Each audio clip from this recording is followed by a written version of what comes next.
स्थानिक संत ज्ञानेश्वर सांस्कृतिक भवन में शनिवार की शाम 7:30 बजे महिला सबलीकरण अभियान को गति देते हुए सामाजिक, शैक्षणिक, राजनीतिक ऐसे विविध क्षेत्र में उल्लेखनीय कार्य कर समाज में आदर्श स्थापित करने वाली कर्तृत्वमान महिलाओं का मां साहेब स्वर्गीय मीनाताई ठाकरे स्मृति प्रीत्यर्थ स्त्री शक्ति सम्मान पुरस्कार का आयोजन किया गया। शिवसेना के जिला अध्यक्ष सुनील खराटे की ओर से आयोजित इस कार्यक्रम में उद्घाटक के रूप में सुषमा अंधारे ने महाराष्ट्र नवनिर्माण सेना के अध्यक्ष राज ठाकरे को टार्गेट किया। आज स्त्रियांचा सन्मान आहे आणि स्त्रियांच्या सन्मानाच्या साठीचा हा उपक्रम आहे माय माऊली। अगदी मनापासून म्हणजे इकडच्या पुरुषांनी सुद्धा ज्यांना आई आहे, ज्यांना बहीण आहे, ज्यांना मुलगी आहे, ज्यांना पत्नी आहे, त्या सगळ्यांनी माय बापाच्या इमानदारीने आपल्या अंतःकरणावर हात ठेवून एक उत्तर द्यावं। तुम्हाला असं वाटतं का तुमच्या आईने, तुमच्या बहिणीने, तुमच्या पत्नीने, तुमच्या मुलीने हातात ज्या काही बांगड्या घातल्या त्या कमकुवतपणाचं प्रतीक आहे? बहिणींनो, तुम्हाला असं वाटतंय का?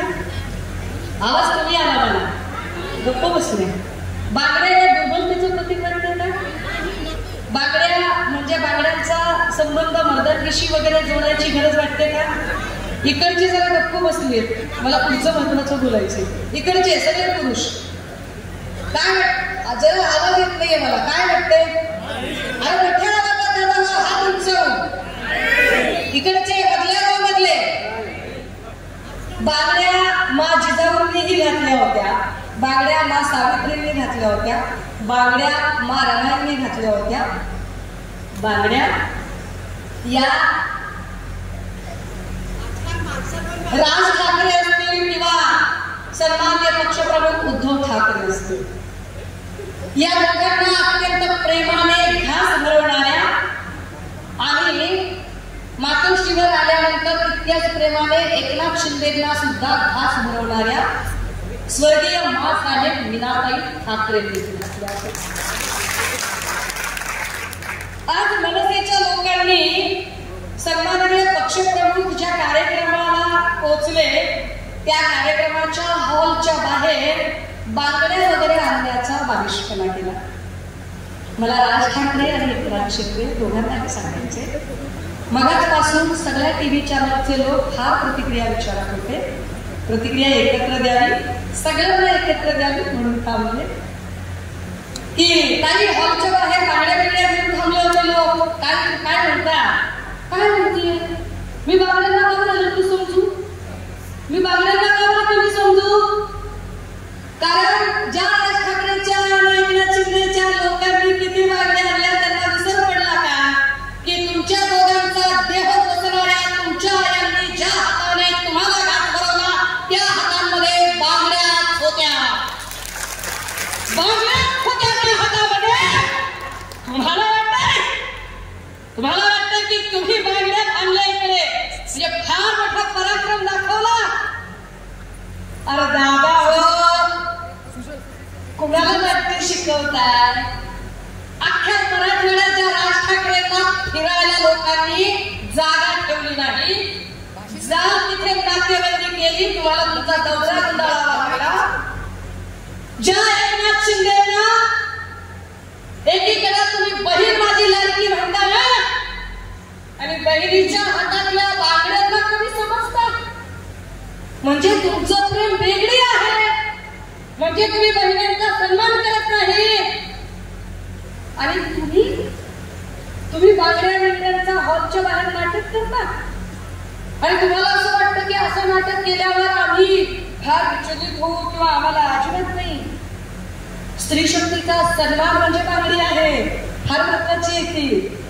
इथल्या तमाम स्त्रियांनी ज्या मनगटांनी हा संसाराचा गाडाही ओढला, इथल्या तमाम स्त्रियांनी आपल्या पुरुषांच्या सोबत, भावासोबत, बापासोबत, आपल्या जोडीदारासोबत अख्खं घर चालवण्यासाठी प्रयत्न केले। त्यांच्या हातातली बांगडी ही कमालीची सन्माननीयच आहे, फार सन्माननीय आहे। कार्यक्रम के अध्यक्ष यशोमती ठाकुर ने समाज में महिलाएं अपने कर्तव्य का निर्वहन करने के लिए हमेशा तत्पर रहती है, लेकिन उनका सम्मान करने के लिए कुछ ही हाथ आगे बढ़ते हैं। लाडली बहन के नाम पर लोग अपनी रोटियां सेक रहे हैं। महाविकास आघाड़ी समय की मशाल जलाकर आने वाले समय में अपना परचम लहराएगी, ऐसा मत व्यक्त किया। माझी सुषमाताई आहे इथे, दरवेळेला म्हणते की मी लहान आहे।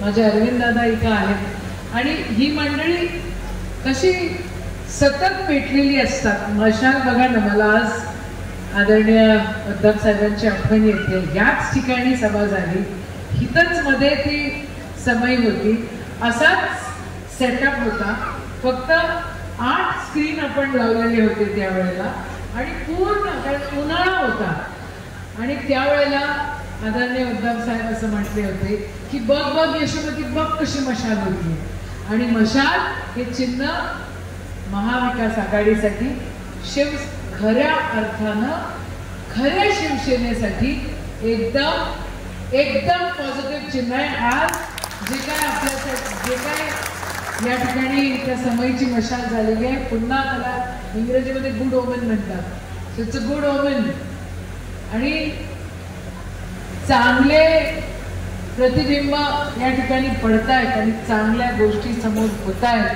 वाईटाचा नाश होतोय आणि समयची मशाल कशी होते हे कोणालाही कळत नाही आणि का होते हेही कळत नाही, पण कारण आहेत ना त्याच्यासाठी। एवढंच म्हणेल की ज्या ज्या काही घटना असतात, ज्या ज्या काही घटना घडतात, त्या प्रत्येक घटनेमागं स्त्री शक्ती ही असतेच आणि असतेच, की जिच्या वाचून पुढे काही होऊ शकत नाही ती म्हणजे स्त्री शक्ती आणि प्रत्येकाच्या पाठीमागं ही स्त्री शक्ती असते।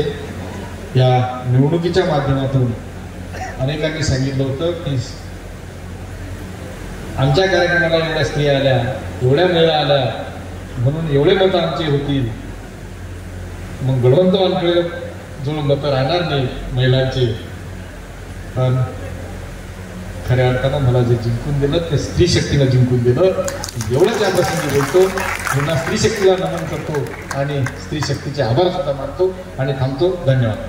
महासाहेब स्वर्गीय मीनाताई ठाकरे स्मृति में दिए जाने वाले स्त्री शक्ति पुरस्कार हेतु चयनित शैक्षणिक क्षेत्र के कार्य करने वाली दादा साहेब गवई चैरिटेबल ट्रस्ट की अध्यक्षा कीर्ति अर्जुन, पीड़ित महिलाओं के लिए कार्य करने वाली समाज सेविका, लेखक व मुक्त पत्रकार रजिया सुल्ताना, वैद्यकीय क्षेत्र के साथ सामाजिक क्षेत्र में कार्यरत डॉक्टर रंजना बनारसे, असंख्य निराधार बुजुर्गों का आधार सुख शांति वृद्धाश्रम की संचालिका सुमन रेखाते, महात्मा फुले शिक्षण संस्था की अध्यक्षा मंदाकिनी निमकर व सामाजिक क्षेत्र में अग्रसर दिशा संस्था की संचालिका एडवोकेट ज्योति खांड पासोले, इन्हें साड़ी पुष्पगुच्छ सम्मान चिन्ह देकर सम्मानित किया गया। इसके अलावा पद्मा घरडे, शीतल पुंड, ज्योति काहले, अनुष्का बेलकर, शुभदा मेटकर, इनको भी मान्यवरों के हाथे सम्मानित किया गया। कार्यक्रम का संचालन प्राजक्ता मशीदकर इन्होंने की तो प्रस्तावना सुनील खराटे इन्होंने की। कार्यक्रम में बड़ी संख्या में शहर की महिलाएं तथा गणमान्य उपस्थित थे। वीडियो को लाइक करें, शेयर करें, मंडल न्यूज़ के यूट्यूब चैनल को सब्सक्राइब करें, फेसबुक तथा इंस्टाग्राम को फॉलो करें।